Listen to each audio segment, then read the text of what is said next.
Hello friends, I hope you are doing well, and in this video we are going to talk about the upcoming match between Punjab Kings and Delhi Capitals. It's a really important match because whoever win this match, they will put their name in competition for the fourth place in the IPL qualifier. See, Delhi Capitals has won 6 matches in the 12 games they have played. They have 12 points and plus 0.2 net run rate. Punjab Kings, they have won 6 match, exactly the same in 12 games, 12 point, positive net run rate but lower than DC. Then on 4th place at current moment is RCB, who has 14 points in 13 game because they have won 7 game, but they have net run rate in minus. They have minus 0.323.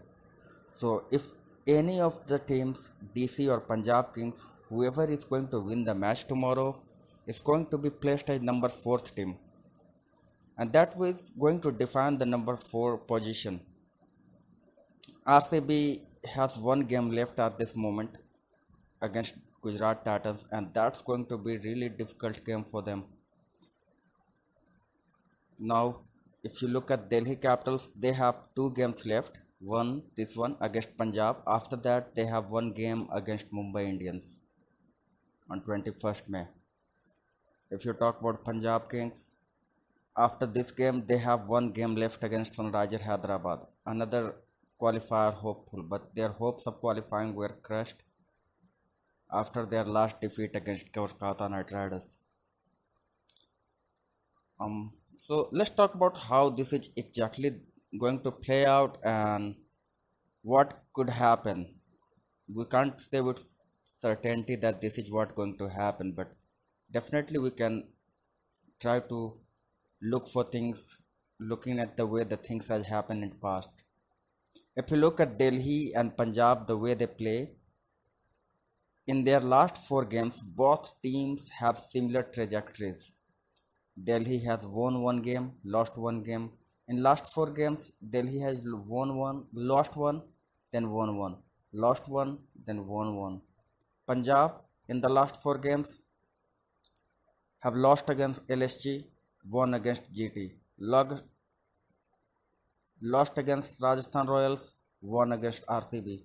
So they have very similar trajectory, but what separates both of them is their middle order.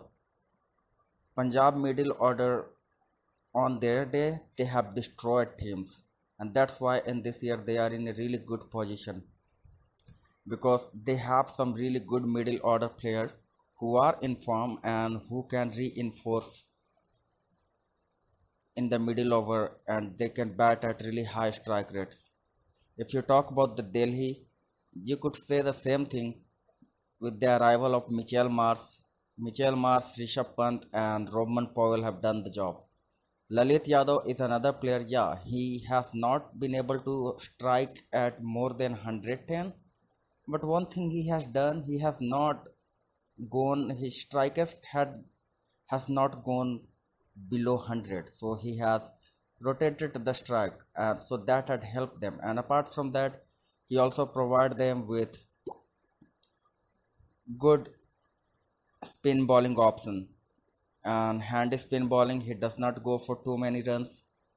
Apart from that, if you look at the lower, at their number 7 and 8, they have Sardul Thakur and Akshar Patel, who both have striked at 130 plus, and they both of them have won 2 games this season with bat. And if you talk about Punjab, Liam Livingston, Vanuka Rajpaksha, Johnny Barstow and Jitesh Sharma. He has scored 171 at the strike rate of 167. So if you talk about the batting, their batting are pretty similar.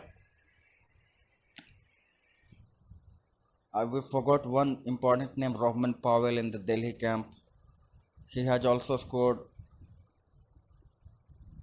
205 run at the strike rate of 161. So the boss of the team are explosive and the boss play the same way. But what makes the difference on the game day is their bowling attack.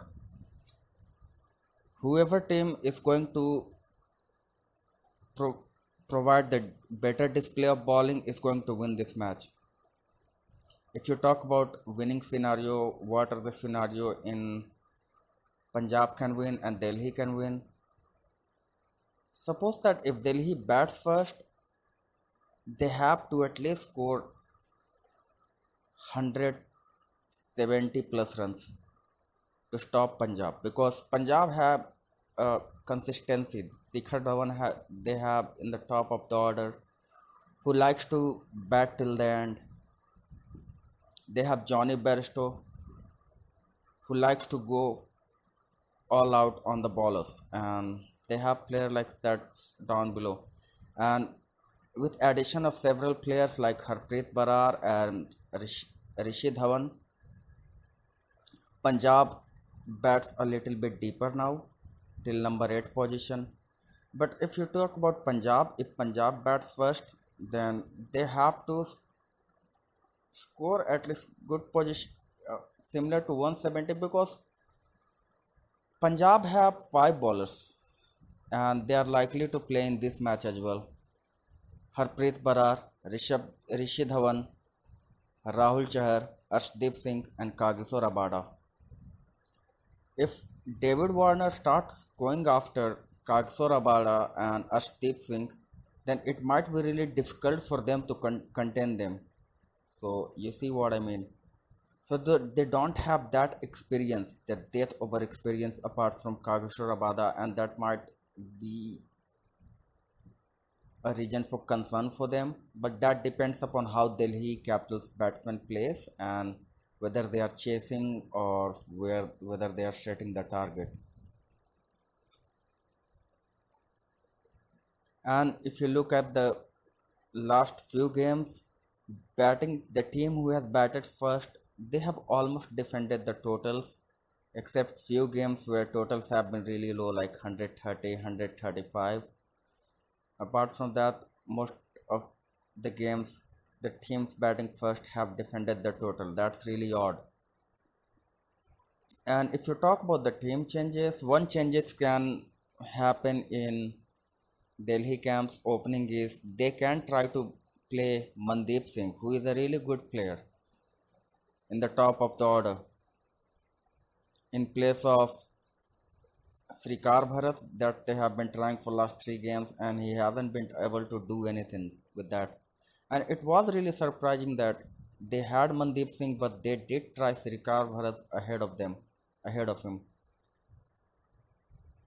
And if you talk about bowling, yeah, Delhi has better bowling experience than Punjab Kings because they have Andrik Nortje, they have Kuldeep Yadav who has done really well, they have Akshar Patel, Shardul Thakur,